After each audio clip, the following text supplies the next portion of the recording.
Welcome. This is a day that it's finally come. Today in America, we anticipate there'll be 20,000 calls placed to domestic violence hotlines in our country.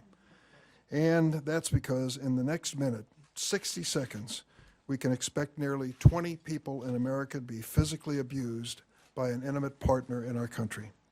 According to a 2021 report from the World Health Organization, nearly 1 in 3 women living today have experienced some form of physical or sexual violence. These statistics are a sobering reminder that the crisis of sexual and domestic violence touches every community in the world, every community in our nation, and they emphasize how critical it is for Congress to respond.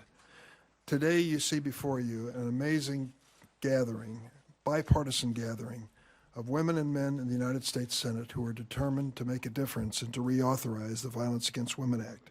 Senator Feinstein, Senator Ernst, Senator Murkowski, and I are announcing that the Senate is finally responding by introducing a bill to reauthorize and modernize the Violence Against Women Act.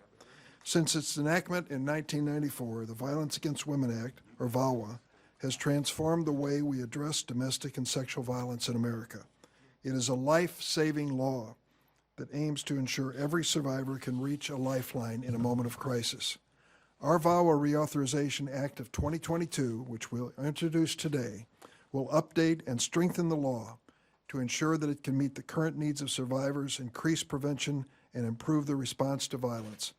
Our bill is a compromise. It doesn't include everything that Senator Feinstein and I wanted or everything Senator Ernst and Murkowski wanted. And there are provisions that all 4 of us very much wanted to include, such as an end to the loophole that allows abusers who harm dating partners to continue to have access to guns.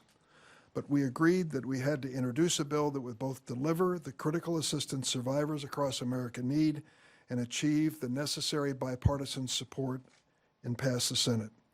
We are confident that the agreement we reached will do just that and has a path forward to becoming signed into law by President Biden. Today reminds us that when vulnerable Americans are facing significant challenges and barriers, it's still possible for members of Congress to come together on a bipartisan basis, solve a problem, and work to find even more solutions. I'm grateful to my colleagues and partners in this effort. Some of them will have a moment now to express their opinion on where we stand today. And for those who've given up hope on the United States Senate functioning, passing important laws, working together on a bipartisan basis, take a look behind me. I'm honored to stand alongside these women and men in the Senate as we work together to move this bill forward. I will now turn to my partner in this effort, and I want to commend her for the extraordinary job she did, as well as Senator Murkowski and Senator Feinstein, Senator Joni Ernst of Iowa. Thank you, Dick, so much. Thank you so much, Dick, and to all of my colleagues. God bless you. To those advocacy groups that are here with us today, we want to thank them so much for their wonderful support through the last several years that we have been working on this reauthorization. So, folks, I'm a survivor. I know firsthand what happens when someone you trust abuses you. In college, I worked at a victim shelter, answering the hotline, and I've heard heartbreaking stories of abuse. For 3 years, I've been working diligently on modernizing and strengthening the Violence Against Women Act. I have worked closely with Chairman Durbin, thank you, sir, and Senator Feinstein, a dear friend and partner, along with Senator Murkowski, as well as a number of stakeholders, and they're all standing here today on a bipartisan solution that would not only reauthorize VAWA, but truly modernize it. I'm encouraged by the support of many of my Republican colleagues, including Senators Collins and Senator Capito, and I thank you all for joining us. I believe we must provide better resources for survivors in their own communities. I'm happy to say we've bolstered the amount of support for our rural communities, something that is extremely important to me, just like the community that I grew up in and I still reside in. These resources will help rural survivors who are so often forgotten. Another important piece of this bill is the effort to prevent sexual violence. We have increased support for the Rape Prevention and Education Program. Instead of reacting to these horrific crimes, this program works to prevent them from happening in the first place. We've also included my bipartisan bill with Senator Blumenthal to make sure that perpetrators who abuse women in custody cannot avoid justice. Folks, I've said time and again throughout this process, I want to come to a solution that won't just be a political talking point for one side or the other, but a bill that can gain bipartisan support needed to pass the Senate and truly deliver for my fellow survivors of these life-altering abuses. We cannot avoid this reality, folks. People need these resources, and today, I am so thankful to say, is the first step in making this bill become law. Thank you so much. I will now be followed by my friend and colleague, Senator Dianne Feinstein. Well, thank you very much, and thank you for all the years, and it's been a lot of years. So I want to thank everybody up here, and beginning with you, Dick, and all the women that have gotten together and done this. But I walked in, and I thought, oh my goodness, look at the numbers. They must really like the bill. And then I figured, you know, could it be one California woman who has come here from a city known as Los Angeles? And I think it may be part of that. I would never, a good part of it, never assume that it is us. So we're coming together to introduce bipartisan legislation to reauthorize and update the Violence Against Women Act. And I think it's especially significant that this bill has the support of so many of our colleagues from both sides of the aisle, 9 Republicans and 9 Democrats. The bill is a result of a really true bipartisan effort. So I want to thank, and others have as well, Senator Ernst, Senator Durbin, Senator Murkowski, and these were the 3 that began this effort with us. The bill was also written in close collaboration with the people who are on the front lines helping survivors of domestic violence every day. So together, we've drafted a bill that preserves the good work of the last reauthorization bill in 2013. And it strengthens existing programs to support survivors and to prevent and to respond to domestic violence.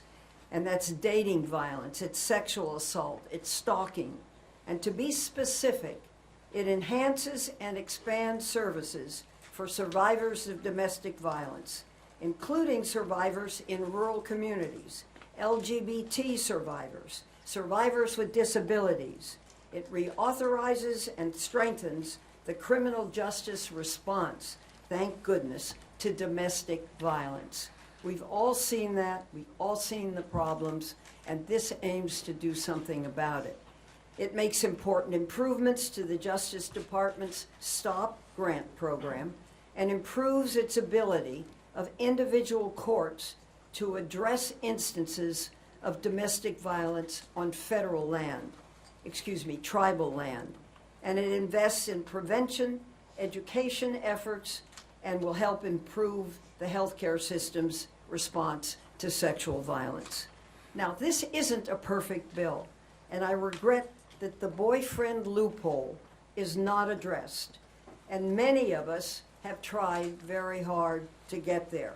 But it's a good bill, and we need to finally get a Violence Against Women Act reauthorization to the President's desk. So let me thank everybody here for working on this. It's not perfect, but it's a big advance. So thank you so much. And now, Senator Murkowski, distinguished senator from the great state of Alaska. Diane, thank you. And thank you to my colleagues that have worked so hard and so long, as has been noted. as we have gotten to this place where we are poised to advance a reauthorization of the Violence Against Women Act. Chairman Durbin, thank you for your leadership over the years. Senator Feinstein, thank you. Senator Ernst, I want to particularly share my thanks. You have had to navigate some particularly interesting matters, and I think you have done so with a deft and a graciousness that really allows you to lead in an area where so many are looking to you for that. We have a big group of interested folks here today. Yes, we are graced with the presence of Angelina Jolie, and we're very appreciative of that and her extraordinary advocacy. But I think that this is also very telling as we look to those who have gathered here. This is an issue that we care about. This is an issue that brings about passion and emotion. And I will tell you that even under your masks, I've seen tears that have welled up at this announcement that we are at this point, that perhaps, just perhaps, we're going to avoid VAWA being the political football. Because when vulnerable people are at risk, the most offensive thing that we can do is further compound the tragedy that they have faced by not being able to come together on their behalf. And that's what we have been able to do. It's been hard, but the bipartisan efforts that you see here have reinforced the imperative.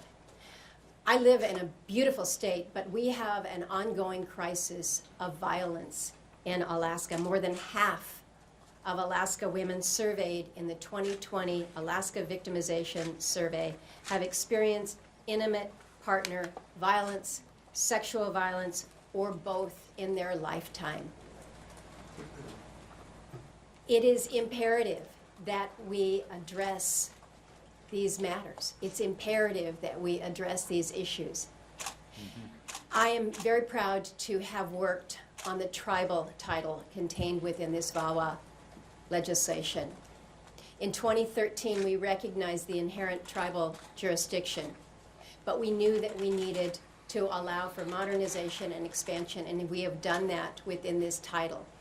We go further in recognizing that in Alaska, due to jurisdictional complexities, due to geography, isolated communities with sparse population, you can have a situation where you have literally no law enforcement whatsoever, no presence whatsoever, no safety whatsoever.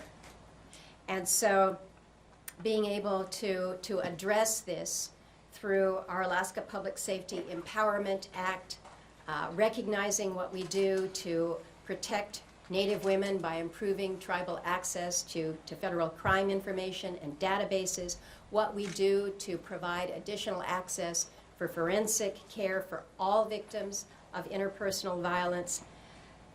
Every victim needs to know that there can be a path to justice. That's what we're trying to do here. And it's not perfect. It is a subject of compromise. But compromise will help ensure that more women are safer. And that's our goal today. And with that, and then we will have Miss Jolie, if you don't mind a few words, please.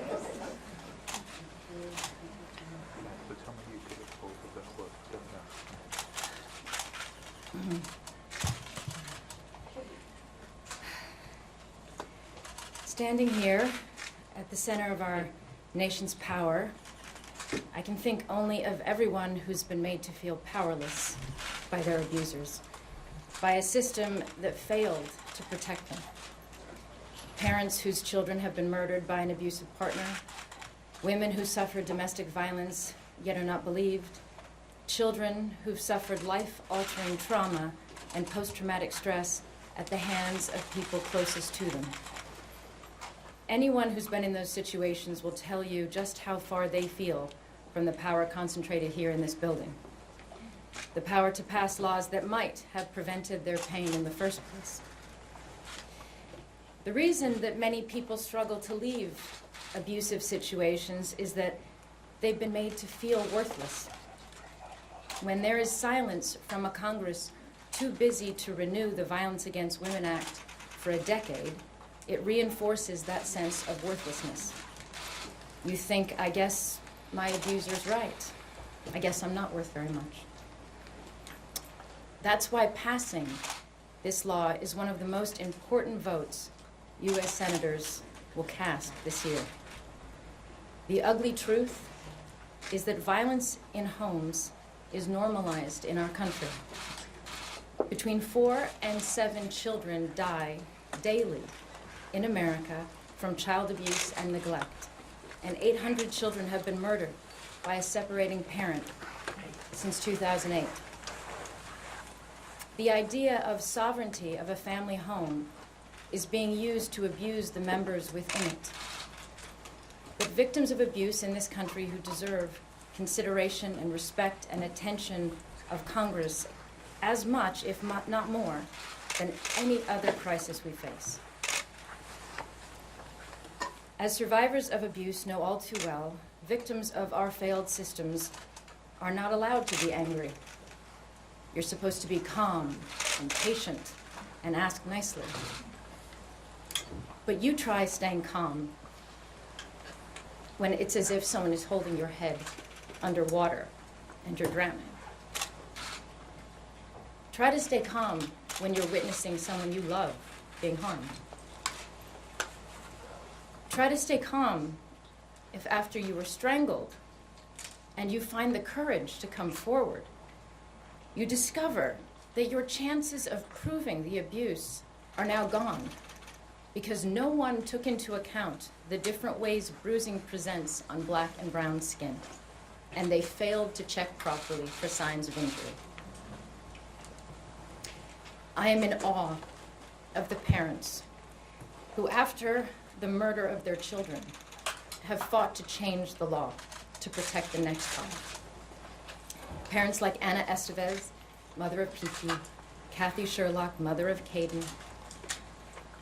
Even though that means reliving every day the horror and pain and loss, and remembering how they begged for help to protect their child and were belittled and ignored.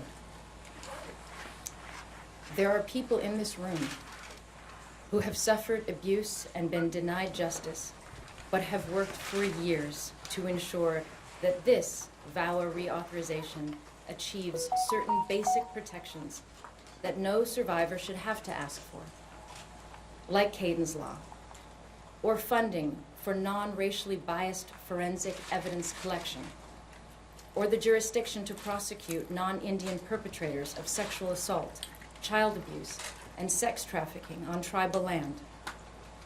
These protections are urgently needed, so I repeat, this is one of the most important votes you will cast this year in the Senate.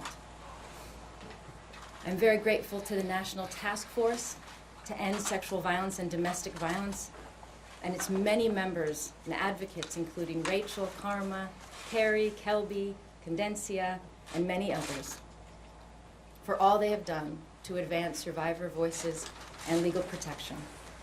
I am grateful to Senators Durbin, Ernst, Feinstein, and Murkowski for their leadership on this issue and for inviting me to speak. And most of all, I want to acknowledge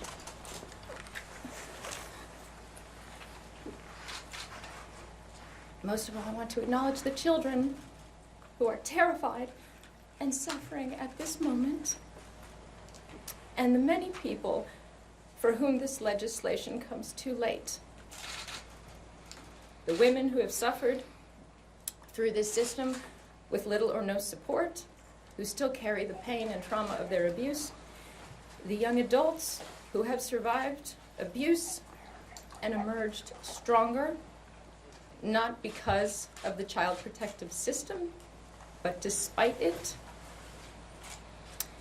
and the women and children who have died, who could have been saved. Thank you.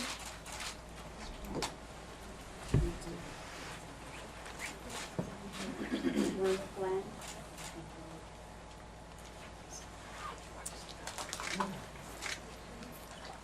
Good afternoon. I'm very pleased to be in this room with you all, supporting the introduction of VAWA bill. My name is Ruth Glenn, and I am a pre-VAWA survivor of domestic violence. I am a survivor from the time before prevention programming and coordinated community responses were available. The Violence Against Women Act addresses domestic violence, sexual assault, dating violence, and stalking holistically. VAWA challenges us to continue to ask what pieces need to be in place and what systems need to work to ensure survivors can access comprehensive services and achieve safety.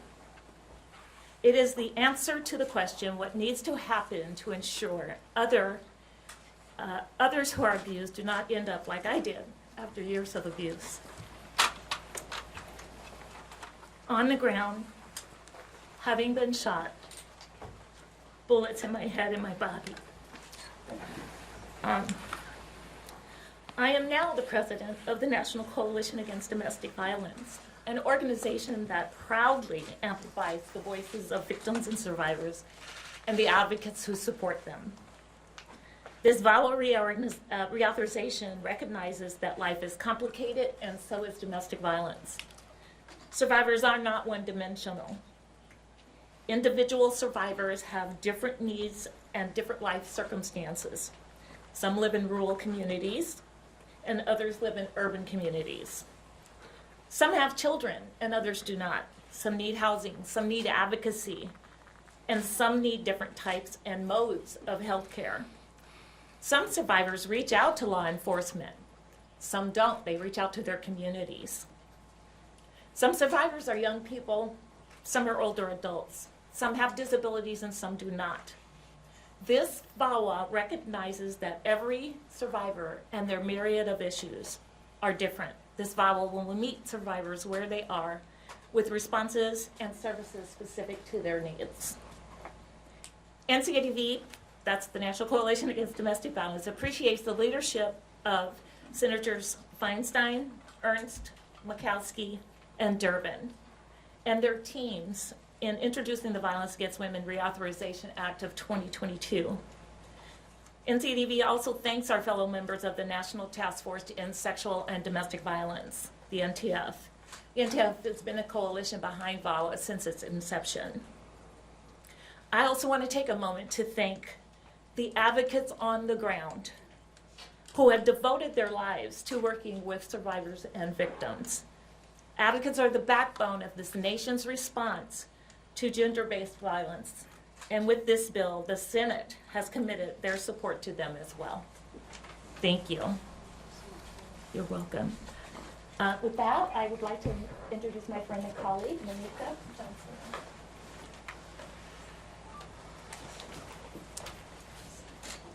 Thank you, Ruth. My name is Monica Johnson Hostler, and I'm the president of the National Alliance to End Sexual Violence, one of the cornerstone founding members of the National Task Force to End Sexual and Domestic Violence. I'd first like to thank Senator Durbin, Feinstein, Ernst, and Murkowski for your diligent hard work to ensure that we are able to stand here today with the introduction on the Senate side. Thank you from the bottom of our hearts for all the work, time, energy, and you've put into this. I'd also be remiss if I didn't thank the countless number of hours that your staff have put into this to ensure that they hear the voices of the survivors on the ground and the many members of the National Task Force to End Sexual and Domestic Violence. Thank you, staff. Your work is not gone unnoticed, and it certainly is not done. So thank you, and just remember those thank yous on the late nights. We certainly appreciate the work and energy that you put into this. I've been very fortunate that this is the fourth reauthorization of the Violence Against Women Act that I've been involved in. I started when I was very young. But I think it's important to note for someone, I started working in local services in the early 90s, just before the Violence Against Women Act was initially authorized. And what I can tell you about the work that happened after VAWA was the partnerships and the collaborations in the rural community in North Carolina that I worked in will forever be changed. There were not conversations, there were not sexual assault nurse examiners, and there certainly were not collaborative partnerships to ensure that we were centering the needs of all sexual violence survivors in our rural community in North Carolina. Likewise, a decade later, I joined as the executive director of the North Carolina Coalition Against Sexual Assault. We were one of the last coalitions to be established with staff, and we were established as staff because of the Violence Against Women Act Sexual Assault and Domestic Violence Coalition funding. So I stand before you saying I know firsthand the impact of the Violence Against Women Act has had on the ground for those of us who spend our lives, days and nights, in the trenches. So on behalf of all of my colleagues who work on the front lines, who are survivors, who serve survivors and continue to center survivors, we appreciate the strengthening that this Violence Against Women Act introduction will bring to modernize the bill that has forever changed many of our lives by making these paid positions and lifting up the importance of centering the survivors that we serve. The National Alliance to End Sexual Violence serves 56 state and territorial coalitions and over 1,500 rape crisis centers throughout the country. Those 1,500 rape crisis centers have served over 55,000 clients with the help of the Sexual Assault Services Program that was introduced in VAWA after a decade of being instrumental. I bring that up because the importance is with each reauthorization of VAWA, we've been able to see the change in our communities, and survivors have been served in ways that they weren't able to be served before. The cornerstone legislation has been paramount to our work. You heard Senator Ernst mention the Rape Prevention Education Act. My first job in that rural county in North Carolina was talking to our young people to ensure that they understood that they had rights, bodily autonomy, and knowledge and a supportive adults to be allies to ensure that we create protective factors to keep all of our children in all of our communities safe. These are just two monumental programs that are a part of the Violence Against Women Act that will continue to be strengthened once we see the Violence Against Women Act going through the Senate, through the House, and to the President's desk. Again, I'd be remiss to say I'd like to thank all of my colleagues that Ms. Jolie mentioned that have done the omens work to get us here. So for all of you who aren't standing with us today, your work is forever etched in the Violence Against Women Act. Thank you. And I'd now like to turn it over to Commissioner Michael Harrison.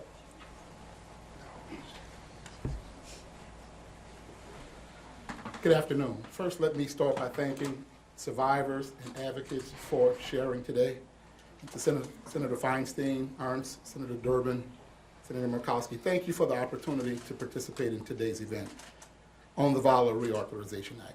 My name is Michael Harrison. I'm the Police Commissioner for the City of Baltimore, but I'm here on behalf of the Major City Chiefs Association, a professional association of law enforcement executives representing the largest cities in the United States and Canada. The Major City Chiefs Association is proud to endorse the bipartisan Senate compromise of the VAWA Reauthorization Act. Reauthorizing these vital programs is long overdue, and this legislation will provide critical resources to support survivors of domestic violence. The bill will also provide additional tools to assist law enforcement in responding to, investigating, and prosecuting these heinous crimes. The Major City Chiefs Association, however, is incredibly disappointed that this bipartisan compromise does not include the boyfriend loophole. This common sense reform has been an MCCA priority for several years. And due to the boyfriend loophole, some individuals convicted of domestic violence crimes can still possess a firearm under federal law because their victim did not fall into one of the few categories specifically listed in the statute. Police chiefs see the horror of gun violence every day. Sadly, there have been far too many cases where these offenders use these firearms to commit further violence against their victims, others in the community, and even against law enforcement officers. The relationship between a convicted perpetrator of a domestic violence and their victim should not be the factor that determines if the individual can possess a firearm under federal law. The Major City Chiefs Association's members continue to respond to an increase in violent crime, including domestic violence. Simply put, closing the boyfriend loophole will only improve public safety. Our agency strongly urges Congress to consider adding a provision to the VAWA Reauthorization Act to close the boyfriend loophole as it moves through the legislative process and remains committed to working with all stakeholders to get this done. Senators, thank you again for the opportunity to participate in today's event, and thank you for your continued leadership. At this time, I bring up Eric Olson.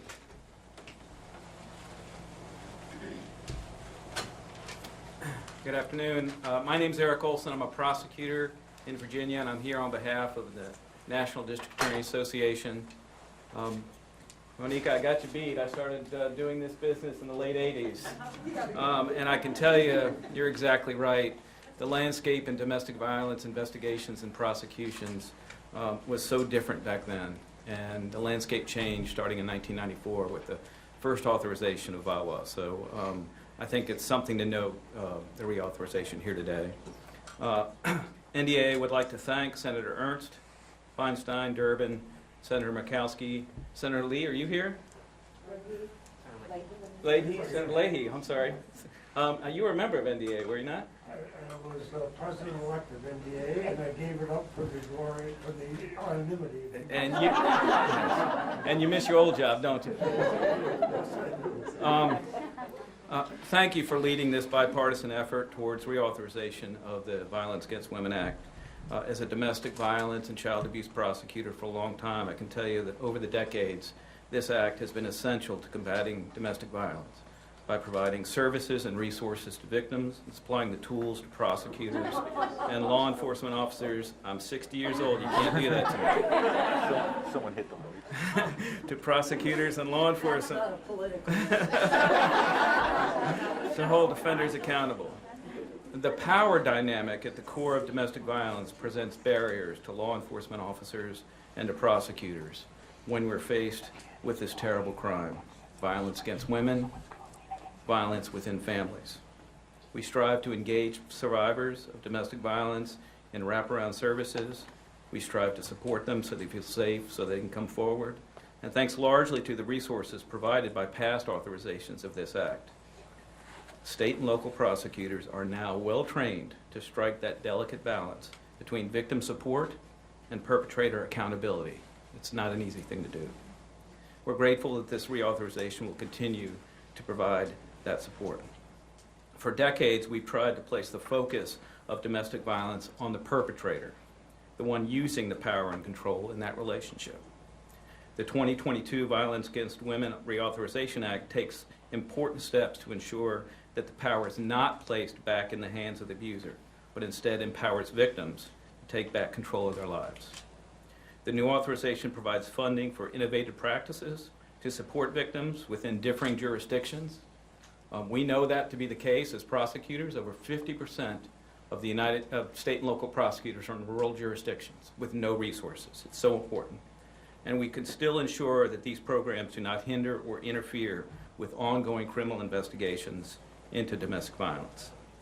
Further, the bill carves out best practices, training to assist prosecutors in our ongoing efforts to place the safety and the needs of the victim, the survivors, at the forefront of domestic violence investigations and prosecutions. I met two women here today that I had not met before. Both are survivors of domestic violence. One's a U.S. Senator and one's the president of a national advocacy group. That is empowering, and that's a message that needs to get out. So again, NDA thanks Senator Durbin, Murkowski, Feinstein, and Ernst for leading this important effort. We look forward to joining with all our partners here today, across the administration, across the advocacy community, in getting the legislation across the finish line. It's too important to not happen. We'll take some questions. Senator, I'm wondering when if you have a sense of when this might come to the floor. It won't be next week. So don't, I know we're anxious, but we want to make sure we're prepared on the floor. We're perilously close to 60 votes. Good. We want to be there. We want to get this right, and we want to pass it in the Senate. So I know Senator Schumer's tuned in. He wants to call this as quickly as we can.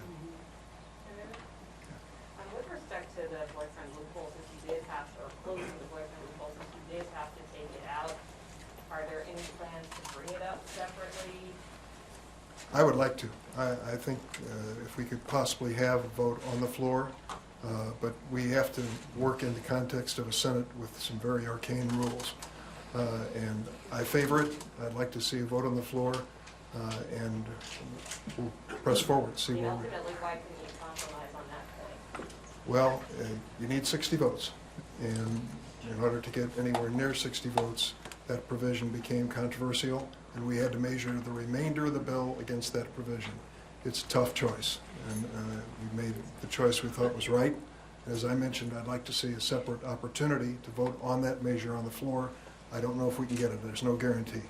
Senator Durbin, has the White House endorsed this compromise? I don't know that there's been any official White House endorsement. Or have they endorsed it to you privately or in other communications? And how much is the White House aware of this Well, effort? they've contacted me several times as chairman of the committee and asked if this was a priority, and I assured them it was. Even though it didn't go through the formal committee process, it had a better process, a full Senate process. And the senators who were here and were mentioned really did an amazing job, particularly on the Republican side. I want to congratulate you, Joni, and Lisa, Shelley as well, for reaching out in their caucus. We started with a good solid vote, but we needed more, and they've been working at it nonstop. Senator Ernst, you touched on this. Obviously, this is incredibly emotional for you personally, but what does it mean after so many years of trying at this to finally being here today and being able to unveil this? It's a very personal issue for me, obviously, and as a survivor, and I think so many of the women that are here, both standing with me and those that are survivors in our audience, I think we can almost let out a sigh of relief. We need to get this over the finish line, and we will. I have full confidence that this is going to pass in the Senate, and I know that there were provisions that we didn't get into the bill, and this has been extremely important for me. And I have said all along that the point is not for it to be a political football to use as a tool during campaigns, but to do the right thing by survivors and to prevent violence in the future. So the point is to get it done and to work on the issues that we agree on, and then come back and keep working on the issues that we haven't been able to solve yet. So for me, I'm extremely grateful to my colleagues, to the supporters I have had through the years, and hopefully, again, prevention is one of the biggest issues for me, because if we don't prevent, lives are changed forever. You cannot go back once an incident of sexual assault or violence has happened. But what we can take is a little bit of hope, wrap it into this bill, and get it over the finish line. Senator Durbin? One more question. Is the plan to move forward with this bill as soon as you get those 10 Republicans locked in? And also, do you have a sense of whether the House is ready to move quickly, like as soon as I wish I could. I can't report on the House. I don't know where they are. Where they are in the process. And Senator Schumer is just looking for a signal that we have 60 and we can pass the bill. And so when we return from the President's Day recess, we hope to be able to report to him quickly. A couple more. Go ahead. On getting those 60 votes, is Senator Lujan's absence from the Senate impacting the rate at which you can move on this legislation? Well, it's part of the consideration in the 50-50 Senate. And when you need 60 votes, we want as many members as possible who are voting yes on the floor, and he's a yes vote. Last question. I was just curious, how important is it to have this bill passed before the appropriation omnibus comes up to the floor?